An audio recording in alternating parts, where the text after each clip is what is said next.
Hi guys, in this video let me teach you how can you quickly delete your story on TikTok if you don't know how to do it. So let's get right into it guys.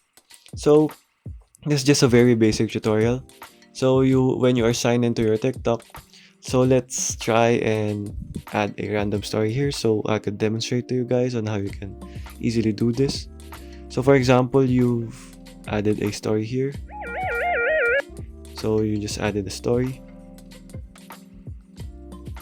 So you just have to wait for that to upload. So here on your story, you just have to go ahead on your profile here. So if you are on your home, you just have to go over to profile, and you just have to tap on this one, and you just have to uh, press the three dots here. And you just have to delete that, and that should delete your TikTok story altogether. So okay guys, that is all for today. That is how you can quickly delete a TikTok story. Thank you for watching and goodbye.